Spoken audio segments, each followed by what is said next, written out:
La ville de Zangara était une petite localité connue pour ses croyances profondément ancrées dans le mysticisme et les superstitions. La vie des habitants était rythmée par des pratiques anciennes et des rituels pour se protéger des esprits et des forces invisibles. Pourtant, derrière les traditions et les apparences tranquilles, quelque chose de profondément troublant allait bientôt secouer la ville, un secret si sombre qu'il ébranlerait leur foi et leurs croyances. Tout commença par la mort mystérieuse de Maria. Maria était une jeune femme dont la beauté avait fait parler d'elle dans toute la ville. Son visage délicat et son sourire captivant lui valaient l'admiration de tous. Les hommes la désiraient, les femmes l'enviaient. Pourtant, Maria semblait étrangement distante de la vie quotidienne.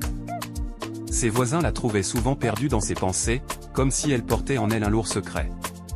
Quand la nouvelle de sa mort se répandit, la ville entière fut secouée. Maria n'avait que 24 ans, et personne ne comprenait comment une telle beauté, pleine de vie, pouvait être arrachée si soudainement au monde. La cause de sa mort restait un mystère. Certains disaient qu'elle avait été frappée par une maladie soudaine et fulgurante, d'autres murmuraient qu'elle avait été victime d'un sortilège.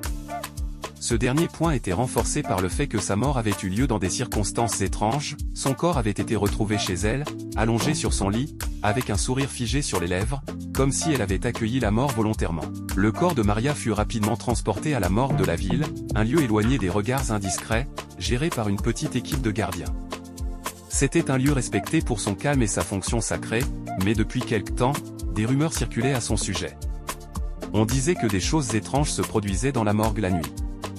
Les quelques habitants qui vivaient à proximité affirmaient avoir entendu des bruits bizarres, des rires, et même des voix qui semblaient provenir des murs. La morgue de Zangara était gérée par Kofi, un homme d'une cinquantaine d'années, austère et respecté pour son sérieux. Kofi ne parlait jamais beaucoup et se contentait de faire son travail avec une rigueur que peu osaient questionner.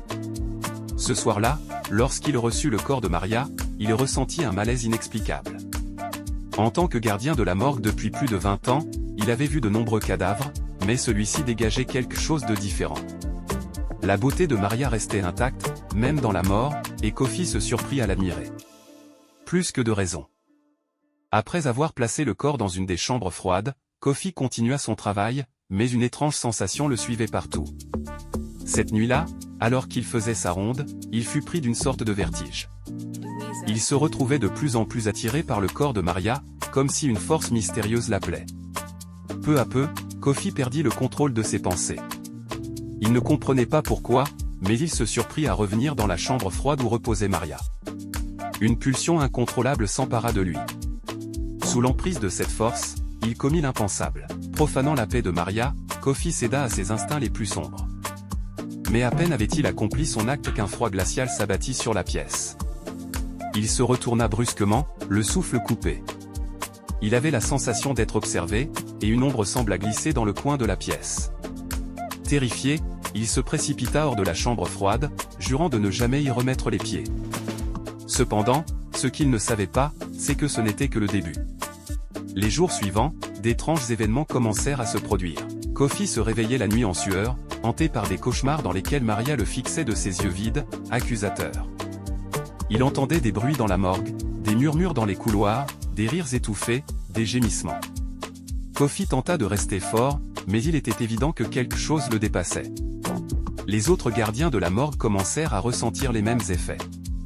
Kwam, un jeune homme de 30 ans qui travaillait sous les ordres de Kofi, se retrouva lui aussi inexplicablement attiré par le corps de Maria. Une nuit, alors qu'il effectuait sa ronde, il céda à cette même force obscure. Comme Kofi avant lui, il profana le corps de Maria, et dès lors, il fut hanté par les mêmes visions terrifiantes. Le phénomène se répéta avec les autres gardiens. Chacun d'eux, d'une manière ou d'une autre, se retrouva attiré par le corps de Maria et finit par commettre l'irréparable. La morgue devint un lieu de terreur. Les bruits se faisaient de plus en plus forts, et les gardiens étaient de plus en plus tourmentés par des apparitions. Des ombres passaient dans les couloirs, des voix murmuraient leur nom dans le noir, et des objets semblaient bouger d'eux-mêmes. La famille de Maria, inconsciente de ce qui se passait, commença à s'inquiéter. Sa mère, une femme respectée pour ses dons de voyance, sentait que la mort de sa fille cachait quelque chose de plus sombre. Elle savait que Maria n'était pas partie en paix, et elle commença à enquêter sur les circonstances de son décès. Un jour, en visitant la morgue pour rendre un dernier hommage à sa fille, elle ressentit une présence malsaine autour du corps. Elle consulta un chaman, un homme reconnu dans la région pour ses connaissances des forces spirituelles. le chaman révéla une vérité troublante. Maria n'était pas simplement morte d'une maladie. Elle avait été prise au piège par un esprit vengeur, un Obaïfo, un esprit maléfique qui avait pris possession de son corps après sa mort. Cet esprit avait été invoqué par les actions impies des gardiens, et il réclamait désormais vengeance. L'Obaïfo utilisait le corps de Maria comme canal pour se renforcer et prendre le contrôle de la morgue. Si rien n'était fait, l'esprit se répandrait dans la ville, causant encore plus de destruction. La mère de Maria et le chaman décidèrent d'agir rapidement. Ils devaient exécuter un rituel puissant pour libérer l'âme de Maria et chasser l'Obaïfo avant qu'il ne devienne trop puissant. Mais avant que le rituel ne puisse avoir lieu, la situation dans la morgue s'aggrava. Les gardiens, de plus en plus tourmentés, commencèrent à mourir les uns après les autres, dans des circonstances horribles. Leur corps était retrouvé déformé, leur visage figé dans des expressions de terreur pure. Yao, le dernier gardien encore en vie, comprit qu'il était en danger. Contrairement aux autres, il avait résisté aux pulsions sombres qui l'appelaient vers le corps de Maria, mais il savait que l'esprit maléfique ne tarderait pas à le toucher lui aussi. Désespéré, il chercha l'aide de la mère de Maria et du chaman. Ensemble, ils décidèrent d'affronter l'Obaïfo et de le bannir une fois pour toutes. Le jour du rituel, la tension était à son comble. La mère de Maria, le chaman et Yao entrèrent dans la morgue, où le corps de Maria était toujours conservé.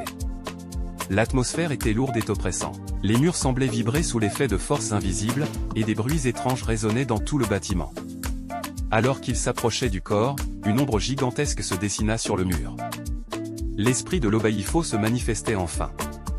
Le chaman commença à réciter les incantations, tandis que la mère de Maria disposait des amulettes et des objets sacrés autour du corps.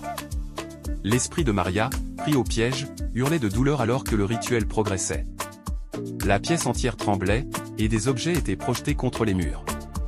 L'Obaïfo, furieux, fit tout pour interrompre le rituel, mais la détermination du chaman et de la mère de Maria ne faiblit pas. Après ce qui sembla être une éternité, l'esprit fut enfin chassé. Le corps de Maria cessa de trembler, et une paix étrange s'installa dans la pièce. L'Obaïfo avait été vaincu, et l'âme de Maria était enfin libérée de son emprise.